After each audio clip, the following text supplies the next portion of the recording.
Hello students, last video में हमने क्या डिस्कस किया था? मोल कॉन्सेप्ट डिस्कस किया था, ठीक है। तो मोल कॉन्सेप्ट और एवोगैड्रो नंबर। तो बेसिकली क्या था मोल कॉन्सेप्ट में? क्या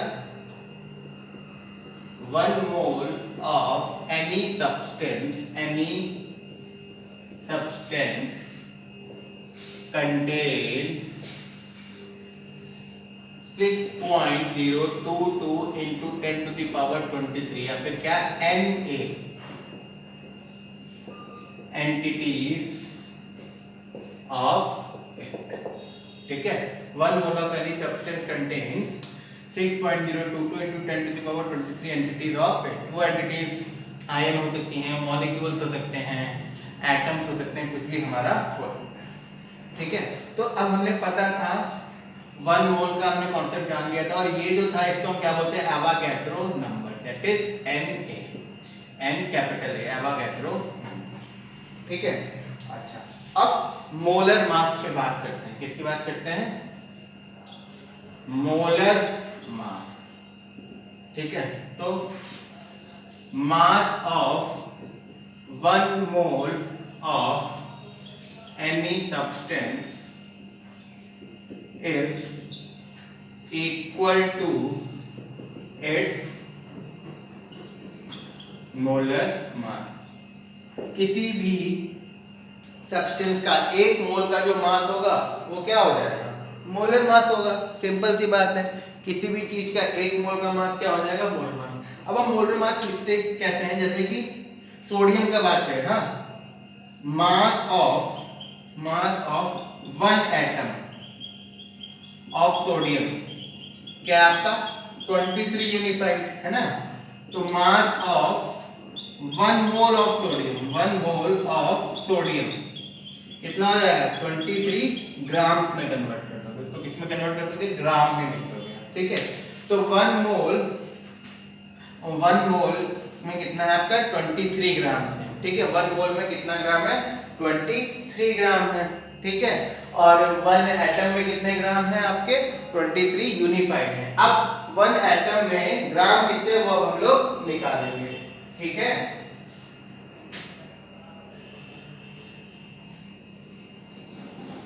तो 1 एटम में कितने ग्राम है वो हम लोग कैलकुलेट करेंगे। तो उससे हमें क्या पता चल जाएगा? 1 एटॉमिक मास यूनिट कितने ग्राम के बराबर होती है? 1 एटॉमिक मास यूनिट कितने ग्राम्स के बराबर होती है, ये हमें पता चल जाएगा। अच्छा, एक चीज और, क्या कि जो हमारा ये होता है 1 मोल में कितने एटम्स हैं? इसके 6.022 into 10 to the power 23, ठीक है। कितने? 6.022 into 10 to the power 23, ठीक है। अच्छा, हमारे इतने एटम्स हैं, ठीक है। अच्छा, अब इसका मतलब एक एटम का मास इतना हो गया, तो 1 मोल में कितने एटम हैं? 6.022 into 10 to the power 23 atoms का मास इतना है। अब हम देखेंगे यूनिफाइड और ग्राम के बीच में रिलेशन। देखो, ये हम लोग देख लेते हैं यहां से कि मास ऑफ क्या 1 एटम ऑफ हाइड्रोजन का मास कितना है? 1 यूनिफाइड, ठीक है। और 1 मोल ऑफ हाइड्रोजन का मास कितना है? 1 ग्राम, ठीक है। तो इसका मतलब 6.022 into 10 to the power 23 का मास कितना है? 1 ग्राम है, ठीक है। तो इसका मतलब 1 एटम का मास कितना हो जाएगा? 1 अपॉन में 6.022 into 10 to the power 23, 1 upon में 6.022 into 10 to the power 23 आपका इतना ग्राम मास हो जाएगा। तो जब हम इसको सॉल्व करेंगे तो ये आपका कितना आएगा? 0.166, ठीक है। 0.166 into 10 to the power -23। इस पॉइंट को इधर ले आएंगे तो क्या आ जाएगा? 1.66 into 10 to the power -24 ग्राम। अब अगर हम इसको केजी में कन्वर्ट करते हैं तो 1000 से डिवाइड करेंगे तो ये क्या हो जाएगा? 1.66 into 10 to the power minus 27 kg. 1.66 into 10 to the power minus 27 kg. ठीक है, तो ये हमारा क्या हो गया, एक एटम हाइड्रोजन के एक एटम का मास, फिर से देख लो, वन एटम का मास 1 यूनिफाइड था और 1 मोल का मास 1 ग्राम हो गया। ठीक, 1 मोल का मास 1 ग्राम हो गया। अब 1 मोल का मास 1 ग्राम है, मतलब कि 1 मोल में कितने एटम्स होते हैं, इतने, तो 6.022 into 10 to the power 23 का मास, 23 हाइड्रोजन एटम्स का मास कितना हो गया आपका, 1 ग्राम। तो 1 एटम का मास कितना हो गया, 1 डिवाइड बाय दिस। इसको सॉल्व किया तो हमारा कितना आ गया, इतना आ गया। तो इससे हमें क्या पता चल रहा कि 1 यूनिफाइड या फिर 1 AMU, 1 unified is equal to 1.66 या फिर 1.67 into 10 to the power minus 27 kg होता है। ठीक है, ये हमारा कितना होता है, 1 यूनिफाइड कितना होता है। ओके, और 1 मोल का मास आपको पता है कि 1 मोल का जो मास होगा वो हमारा क्या होगा, मोलर मास होगा। क्या होगा, मोलर मास होगा। जैसे कि हम आपको कुछ एग्जांपल देख लेते हैं कि मास ऑफ, क्या, mass of 1 molecule of H2SO4 क्या होगा, हमें पता है H2SO4 जो हम लोगों ने पिछले वीडियो में देखा था, उसके साथ सॉल्व करो तो क्या आ जाएगा, 98 यूनिफाइड। तो इसका मतलब क्या, mass of 1 mole of H2SO4 क्या हो जाएगा, 98 ग्राम। बस U को ग्राम में लिख दिया, ये इसका क्या हो गया, मोलर मास हो गया। ठीक है, मास पर मोल, 1 मोल का मास 98 ग्राम। और 1 मोल में कितने मॉलिक्यूल्स होते हैं, देखो 1 मॉलिक्यूल का मास इतना, तो 6.022 into 10 to the power 23 molecules का मास इतना, 98 ग्राम। ठीक है, बस जो एटॉमिक मास या मॉलिक्यूलर मास हम यूनिफाइड में लिखते हैं, मोलर मास को हम किस में लिख देंगे, सिंपली ग्राम में लिख देंगे। सिंपली किस में लिख देंगे हम लोग, ग्राम में लिख देंगे। अच्छा, अब कैसे हम लोग नंबर ऑफ मोल्स निकालते हैं कि कितने मोल्स हैं, कितने मोल्स नहीं हैं। सपोज ये पेन है, ये पेन का मास कितना है, 10 ग्राम। ये पेन का मास कितना है, 10 ग्राम। तो मास ऑफ एक पेन कितना है आपका, 10 ग्राम। अब मान लो हमने 30 ग्राम ऑफ पेन ले लिए, कितने ले लिए, पेन कितने लिए, 30 ग्राम। तो नंबर ऑफ पेन कितने हो जाएंगे आपके, 30/10 मतलब कि 3। अच्छा, हमने 5 ग्राम ले लिए पेन, तो नंबर ऑफ पेन कितने हो जाएंगे आपके, 5/10 0.5 हाफ। ठीक है, तो बेसिकली मोलर मास आपको पता है क्या होता है, वही जैसे मास ऑफ पेन 10 ग्राम हो गया, तो ये 10 हमने क्या मान लिया, पेन का मोलर मास। इसी तरीके से जो नंबर ऑफ मोल्स होते हैं, this we have studied in class 9th also, that is number of moles, that is n is equal to क्या, given mass upon molar mass, given mass upon molar mass. जैसे कि हमने question है क्या, find number of moles of NaOH present in 4 gram. ठीक, तो NaOH का आपका मास कितना दे रखा है, 4 ग्राम। ठीक, तो आपका गिवन मास क्या, गिवन मास कितना हो गया, 4 ग्राम। और मोलर मास, मोलर मास कितना हो गया, NaOH का निकाल लो, NaOH सोडियम का कितना होता है, 23 into 1 प्लस ऑक्सीजन का 16 हाइड्रोजन, तो कितना हो गया, 40। ठीक है, तो मोलर मास कितना हो गया आपका, 40 ग्राम। तो नंबर ऑफ मोल्स कितने हो गए आपके, 40 अपॉन में 4 अपॉन में 40, 4 अपॉन में 40। गिवन मास 4 है, मोलर मास 40 है, तो ये कितना हो जाएगा आपका, 0.1 मोल। कितने मोल्स हो गए आपके, 0.1 मोल्स हो गए। ठीक है, तो इस तरीके से हम क्या निकाल लेते हैं, नंबर ऑफ मोल्स। तो नंबर ऑफ मोल्स आपका क्या होता है, गिवन मास अपॉन में मोलर मास। अच्छा, ये तो एक कॉन्सेप्ट हो गया। अब इसी तरीके से दूसरा लेके चलते हैं।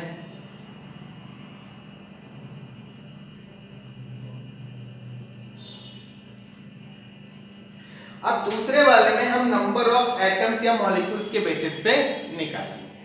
ठीक है, तो क्या देखो, नंबर ऑफ एटम्स और मॉलिक्यूल्स, नंबर ऑफ एटम्स और मॉलिक्यूल्स इन वन मोल कितने होंगे? नंबर ऑफ एटम्स या मॉलिक्यूल्स 1 मोल में कितने होते हैं? हमें पता है 6.022 into 10 to the power 23 होते हैं। ठीक है, 6.022 into 10 to the power 23 होते हैं। ठीक है, तो 1 मोल में कितने हैं? 6.022 into 10 to the power 23। ठीक, तो इसका मतलब नंबर ऑफ एटम्स और molecules in n moles, n moles क्या हो जाएगा? 1 मोल में इतने हैं तो n मोल में कितने हो जाएंगे? n into 6.022 into 10 to the power 23। तो ये जो नंबर ऑफ एटम्स और मॉलिक्यूल्स है इसको क्या मान लो? n मान लो। तो n कैपिटल हाँ is equal to n into ये क्या हो जाएगा? na।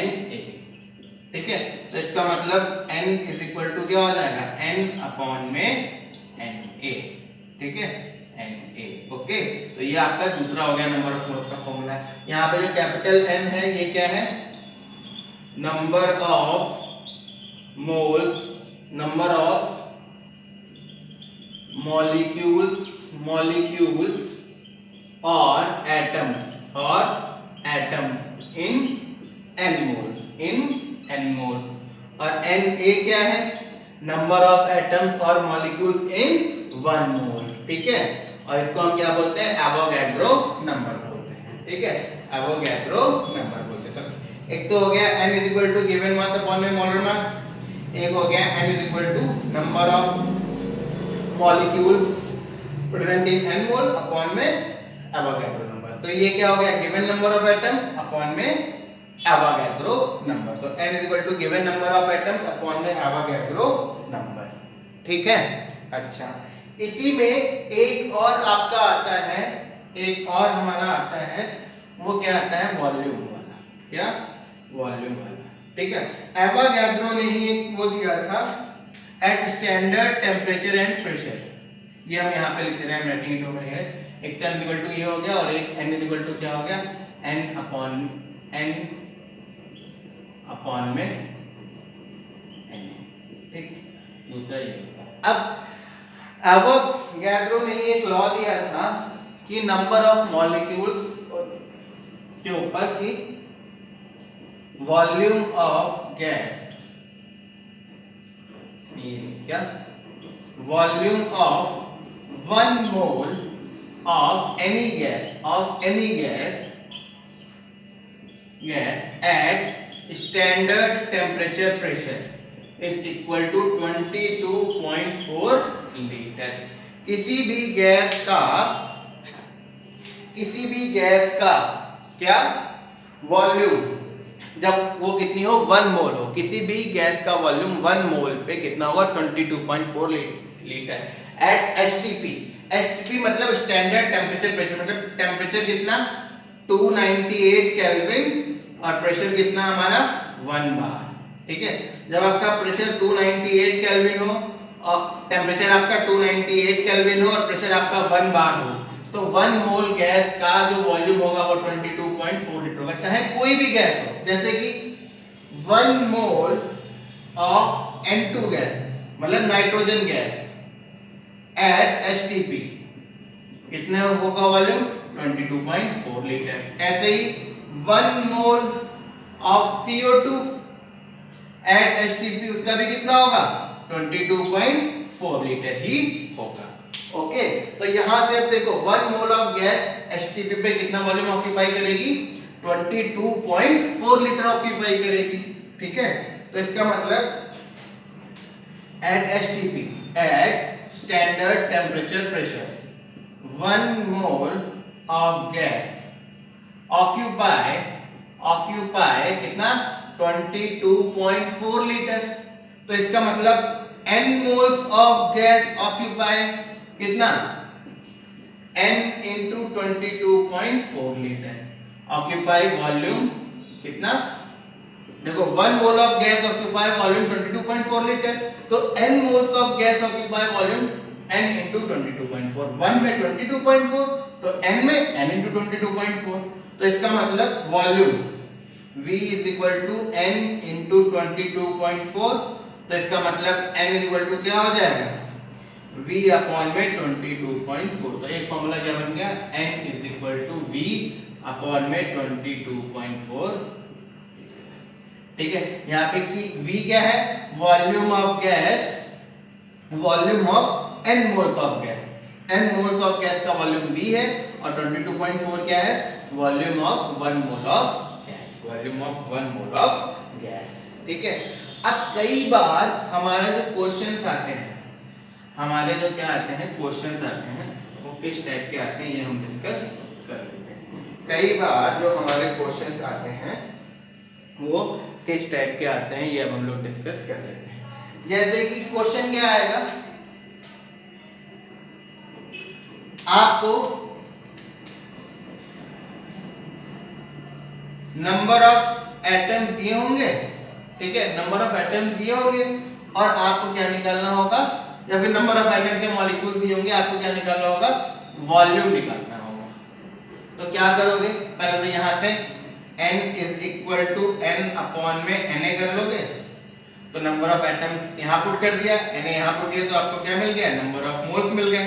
अब नंबर ऑफ मोल्स मिल गए, अब इस फॉर्मूले में पुट कर दोगे वो, अब क्या लगा दोगे, n is equal to V upon में 22.4। ठीक है, n आपको यहां से निकाल चुके हैं आप, ये आपको पता है, V आपका निकल आएगा। इस टाइप से हमारे कई सारे क्वेश्चंस आते हैं। अच्छा, एक क्वेश्चन इस टाइप का अगर मान लो आ जाता है, क्या कि फाइंड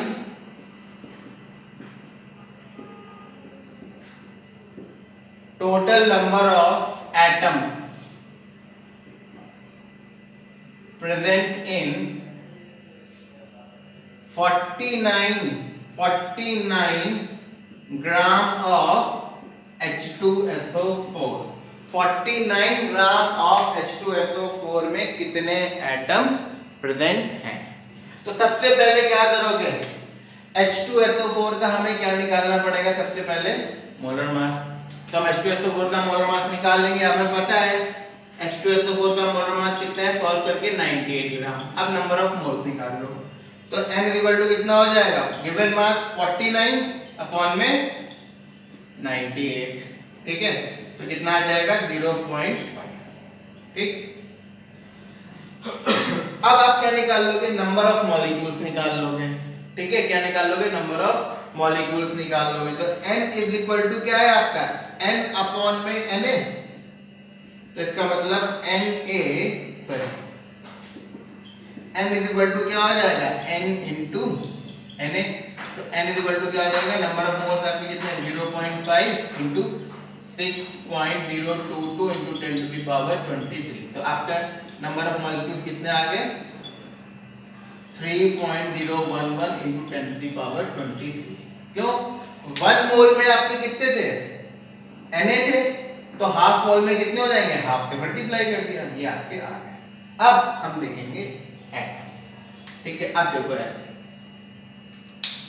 1 मॉलिक्यूल ऑफ H2SO4 में 1 molecule of H2SO4, 1 molecule of H2SO4 है, तो आपके कितने हाइड्रोजन हैं, 2 हाइड्रोजन है, 1 सल्फर है और 4 ऑक्सीजन।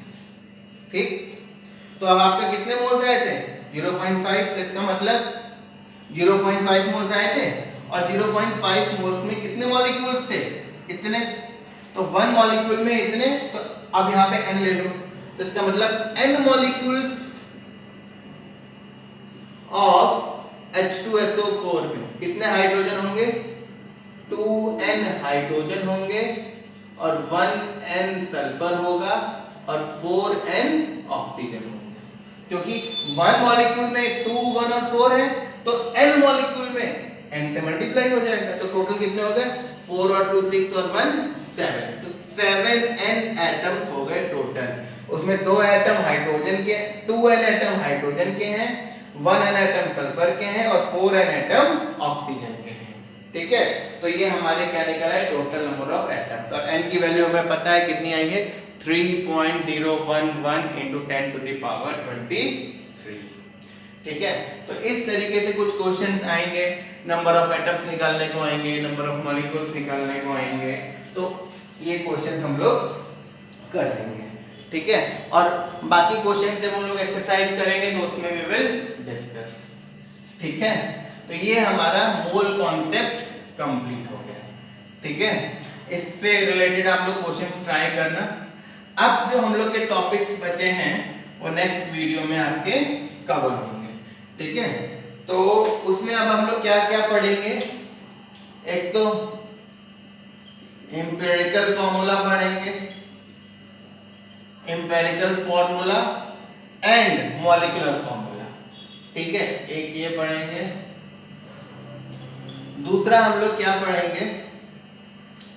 मोलर मास पढ़ लिया, मॉलिक्यूलर मास पढ़ लिया, फॉर्मूला मास थोड़ा सा देखेंगे। फिर हम लोग देखेंगे लिमिटिंग रिएजेंट, देखेंगे लिमिटिंग रिएजेंट क्या होता है वो देखेंगे।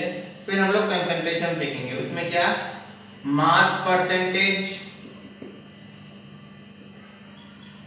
Mole fraction, molarity and molarity. तो ये जो टॉपिक्स हैं ये हम लोग नेक्स्ट वीडियो में कवर करेंगे। ओके।